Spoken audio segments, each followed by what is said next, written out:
Follow the Yellow Brick Road by Gallifreyisburning. Summary. Teddy wants to be Dorothy for Halloween this year. Harry can't help but notice that the rest of the group's assigned costumes seem to reflect the opinions of someone just a tad pettier than his 4-year-old godson. A Drarry fanfiction. I feel like this is house discrimination, Harry complained, pulling discontentedly at the heavy suit of golden brown fur. I feel like there were a lot of ways that this could have gone that weren't this one. I'm sure I don't know what you mean. Draco's voice had gone that special level of posh that Harry knew from long experience meant that his boyfriend knew exactly what he meant, but would deny it to the grave.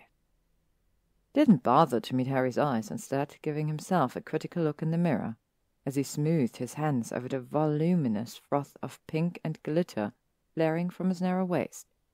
I feel like this could use more tulle. Draco, come on. Draco's wand twirled in his hand, and his skirt ballooned another foot in each direction, pushing Harry even farther out of his sideline. Stop being such a child, Potter.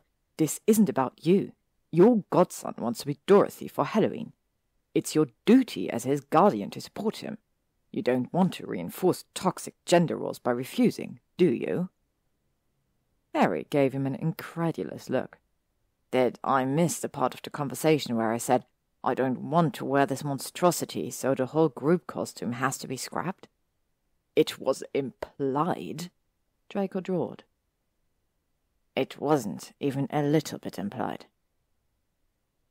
Teddy wants you in that costume. Teddy is full and extremely suggestible. Draco ran his fingers through the smooth ringlets of his hair, narrowing his eyes at his reflection. It isn't my fault that he's an excellent judge of character.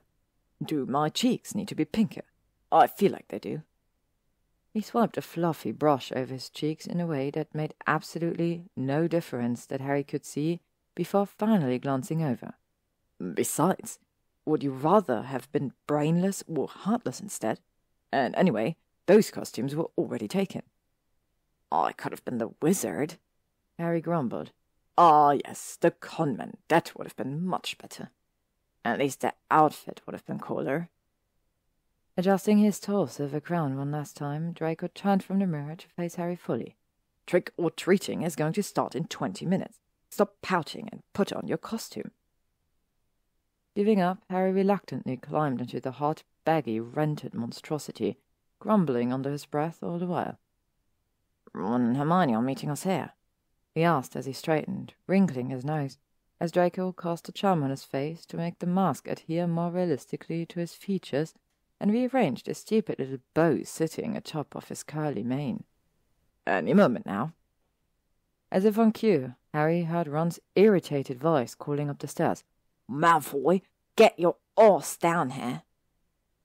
Harry raised an eyebrow at Draco, who didn't deign to acknowledge the look, instead brushing past Harry and somehow managing to exit the room and descend the narrow staircase gracefully, despite his dress being at least 3 times its width. Weasley, Granger, he greeted. When Harry finally managed to climb out from behind him, he found his 2 best friends looking distinctly unamused. The Scarecrow? Really? Ron asked dryly. This is because I beat you at chess, isn't it? Draco looked at him innocently. I have no recollection of that. Ron snorted disbelievingly. Hermione. Reaching over, he knocked twice on a metal-enclosed chest, giving Draco a pointed look as the sound echoed rather more than physics would suggest it might. They're just costumes, Weasley. Stop reading so much into it.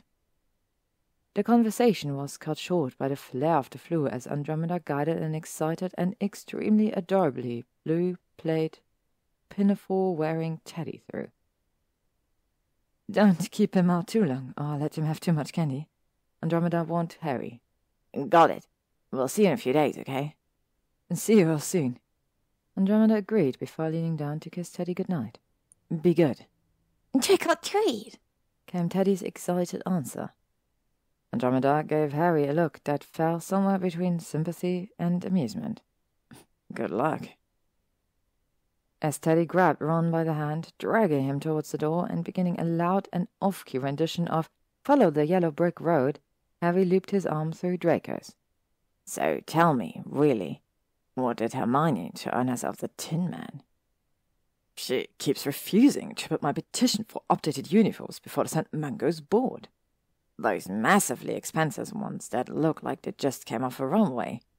I maintain that it's heartless to make someone who looks like me wear lime, Draco insisted. It's a complete waste on my complexion. You are an absolute nutter. Looking over at Draco's ensemble, he couldn't help but ask. So why Glinda, then? Have you seen The Wizard of Oz? Draco asked him, not bothering to pause for an answer. Glinda is absolutely a Slytherin. She could have taught Dorothy how those shoes worked at any time, but she decided to use her for her own purposes first. She has an impressively diabolical brain, wrapped up in all the glitter. Besides, he stepped away from Harry to give a little twirl. I look fantastic in pink. Harry rolled his eyes, but couldn't hold back a smile as he pulled the blonde in for a kiss. I'll give you that one.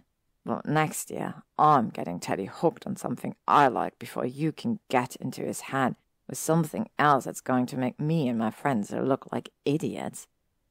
Is that so? And what subpar piece of media do you think can manipulate him into choosing? I was thinking Star Wars.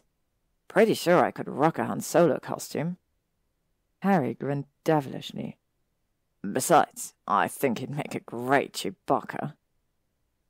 Draco's squawk of displeasure was barely audible over Harry's cackling laughter as he slipped away from his boyfriend to link his arms with Teddy as he, Ron, and Hermione skipped gamely down the road. The end. Thank you for listening to today's story of our fall festivities. I hope you're all having a great day. I hope you all have a great week. I hope you all take care of yourselves. And I hope to see you soon. Don't forget to like and subscribe. And I'm very excited to share tomorrow's story with you.